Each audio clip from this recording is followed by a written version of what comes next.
and welcome to our Personal Communication Competencies mini module.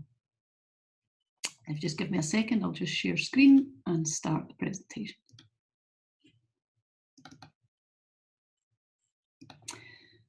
So the personal communication competencies that we're looking at today is active listening and effective questioning. Is everyone okay today?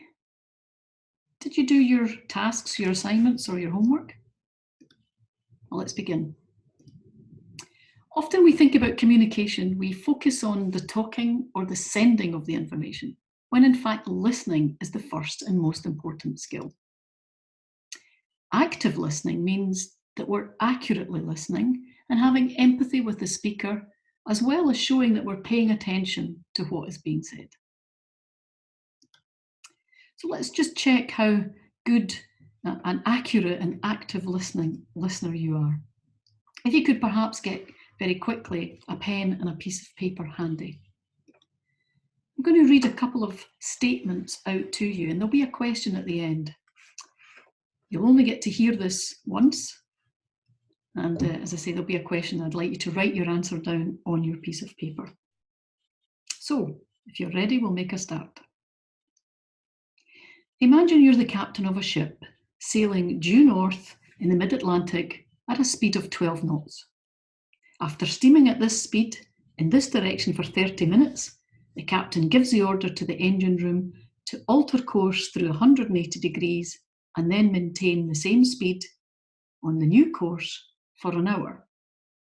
After another hour, the captain orders the engine room to change course through 180 degrees again back onto the ship's original course of due north to avoid a storm. Question: what is the age of the captain? I hope you've listened carefully and you've written your answer down. Our second quiz. It's a beautiful autumn day. There are clear blue skies and colourful autumn leaves everywhere. Mr. Brown and his children are raking leaves in their garden. They have 3 piles of leaves in the front garden, 7 in the back garden, and a small pile at the side. Question: when Mr. Brown and his children put all the piles together, how many piles do they have? The solutions will be available later. So how do we show that we're listening during a conversation? Because of course we could easily listen very attentively and very carefully with our eyes closed in a nice dark room. That's not really active listening. It's certainly not showing that we're listening. Well, of course we need to concentrate and give the conversation our full attention. Resist the temptation to constantly interrupt the speaker. Hear the tone of the speaker's voice as well as the words being used. Don't forget those para-linguistic language skills and identifying the posture and the eye contact, those good non-verbal communication skills. Demonstrate that you're listening. Use continuity noises like yes, I hear you. Be aware of your own facial expressions and posture. Try not to look too bored. Face and turn towards the speaker and have an open and relaxed posture. Make good eye contact and ask open questions.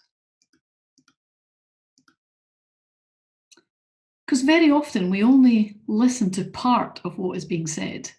We're tuning in to our own opinions and views. We're very much filtering the information that we hear. And there are some things that get in the way of us accurately listening. For example, and I'm sure we've all done it, you're rehearsing in your own head what it is you want to say next, even though you're not really listening to what the person's saying to you. Or indeed, you're trying to impress the other person with a witty retort or a clever reply. So again, you're not fully listening to what the person's saying. Or indeed, you're judging the other person and what they're saying as irrelevant or inconsistent with your views. So basically, we hear what we want to hear. So, in order to progress a conversation and to improve our understanding, we need to ask questions of the individual or a group. Imagine you're speaking to a landowner or a recreation user, or leading a community workshop, or even a guided walk or a talk. Asking the right questions will elicit more information about what may be behind an issue, or indeed reveal more than was first assumed. Using open questions do get results and help you to become a better and a good listener, because open questions minimize the temptation to make assumptions. They help you understand more precisely what the speaker wants to tell you. And reflecting too on what the person has said back to them can also help. So, open questions. Well, if you remember right back at the beginning of our session, I asked you, did you do your homework? Whereas in fact, had I asked you, how did you get on with your homework, might have elicited a bigger response than just a one-word answer. Similarly, I asked, is everyone okay today? Whereas had I asked, how are you all doing today? Again, might have elicited a longer response. So open questions usually require the person to give a more full answer, a more full response. Like, who were you working with? What are you going to do about that? Where exactly did this happen? When do you think you could do this? How do you think this happened? Why is that important to you? Which would you prefer? Perhaps you could practice some of these on your friends and colleagues in the coming days. But closed questions are also useful. They're the ones that just require the yes, no, one-word answers. But they're useful if you want to check a specific piece of information, or indeed to make sure that you've understood something correctly. Reflection, as I mentioned, is also a useful technique. It allows the speaker to keep talking when you've no specific question to ask, or as an encouragement to a speaker who may be a little bit shy or nervous. So reflection is where you repeat the statement that's just been made by the speaker back to them as a question. So the speaker might say, then I went over to check it was working. You could reflect that back by saying, so you went over to check it was working? In summary then, we've been thinking about active listening and effective questioning. Of course, the first rule is to listen carefully. We'll see how well you did in your active listening exercise that we did earlier. Look like you're listening. Try to use more open questions to get more information. Be careful about interrupting, especially over-interrupting. It really disturbs the thought patterns and the flow of the speaker.